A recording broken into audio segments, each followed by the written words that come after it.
प्रश्न संख्या 409। माननीय मंत्री जी। माननीय अध्यक्ष महोदय, खंड 1। जी हाँ, यह सही है कि राजस्व रिकॉर्ड में भूमि की किस्म गैर मुमकिन गोचर के रूप में दर्ज की जाती है।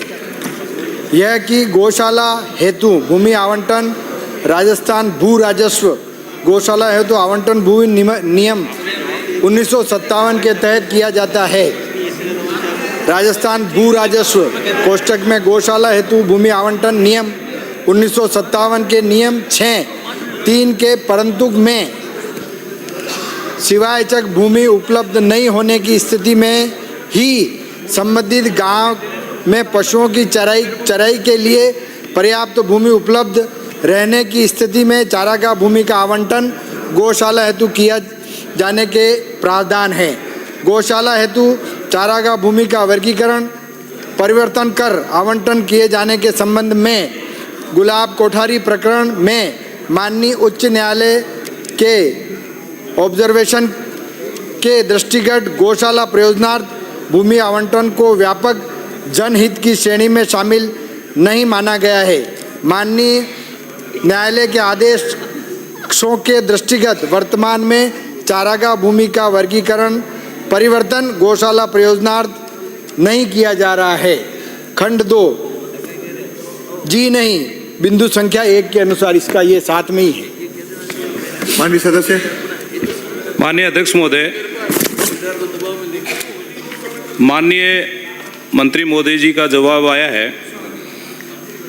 मेरा आपके माध्यम से मंत्री महोदय से निवेदन रहेगा कि आपने कहा है कि ये जो गौशाला के प्रयोजनार्थ जो भूमि आवंटन की जाती है ये व्यापक जनहित की श्रेणी में नहीं आता। तो माननीय अध्यक्ष महोदय, गाय हमारी माता है, गाय हमारी संस्कृति के लिए और हमारे लिए पूजनीय है, और क्या गाय माता के लिए भी हम जनहित में नहीं माना जाता इसको? तो क्या इसमें मेरा आपसे निवेदन है कि इसमें आपने कोर्ट में ये बात कभी कोई पेश की कि भाई ये जनहित की श्रेणी में इस मुद्दे को लाया जाए या गाय को जनहित में ही माना जाए? मेरे गांव में ये मान लो कि 700-800 बीघा जमीन गोचर की है, और उस जमीन को यदि हम 10 बीघा गाय के लिए नहीं दे सकते तो मैं सोचता हूं कि यह हमारे लिए एक अच्छी बात नहीं है। तो इसके लिए माननीय मंत्री महोदय, आपके द्वारा क्या प्रयास किए गए हैं और आगे इसके लिए आवंटन के लिए क्या प्रयास रहेंगे, बताएं। माननीय मंत्री जी। माननीय अध्यक्ष महोदय, गाय हमारी माता है, इसके संरक्षण के लिए हमारी सरकार कटिबद्ध है। गौशाला हेतु राजस्थान भू राजस्व नियम 1957 के तहत सिवायचक भूमि आवंटन हेतु जिला कलेक्टर को प्राधिकृत किया गया है।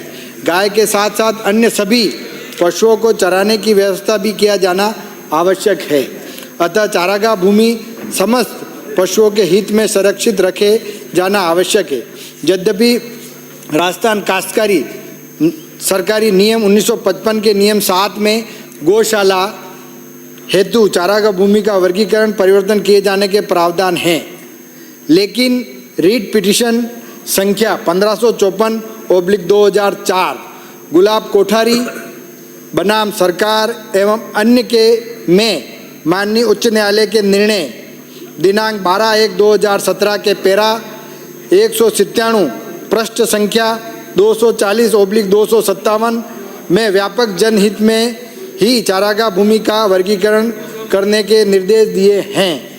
उक्त निर्देश में दिए गए निर्देशों के क्रम में गौशाला हेतु चारागाह भूमि आवंटन के संबंध में अतिरिक्त महाधिवक्ता द्वारा दिनांक 24/2/2022 को गौशाला हेतु चारागाह भूमि का आवंटन व्यापक जनहित में नहीं माने जाने की राय दी गई है।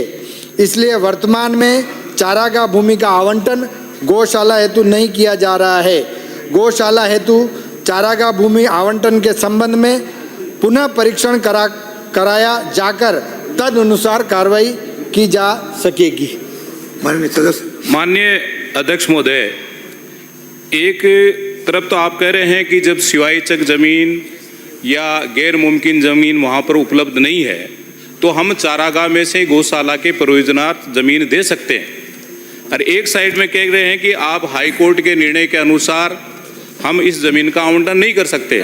तो मेरा आपसे निवेदन है कि यदि हमारे गांव में जब गौ माता वहां पर घूमती है नहीं, और बहुत सारी उसकी संख्या हो गई, तो उसके लिए हम किस प्रकार से उनको ठहरने के लिए, उनको ठंड से बचाने के लिए, उनको बारिश से बचाने के लिए हम क्या प्रयास कर सकते हैं, उनको रखने के लिए आप क्या कर सकते हैं, या जमीन उपलब्ध नहीं है तो फिर गांव में हम उसका किस प्रकार से संवर्धन या उसकी सेवा कर सकते हैं, इसके बारे में भी आप बताएं। माननीय मंत्री जी। माननीय अध्यक्ष महोदय, ये मामला गौशाला आवंटन का जो है, भूमि आवंटन का मामला कोर्ट के माध्यम से है। अब जब तक वहाँ स्पष्ट निर्देश, क्योंकि अभी बिल्कुल साफ स्पष्ट कह रखा है कि गौशाला के लिए भूमि आवंटन नहीं की जाएगी और इसको व्यापक जनहित में नहीं माना गया है, परंतु माननीय सदस्य द्वारा जो गौ संवर्धन के लिए और गौ रक्षा के लिए जो चिंता व्यक्त की है, उसके लिए इस नियम में पुनः परीक्षण करके कोर्ट के माध्यम से जो भी निर्णय होगा आने वाले समय में अपन करेंगे। अगला प्रश्न है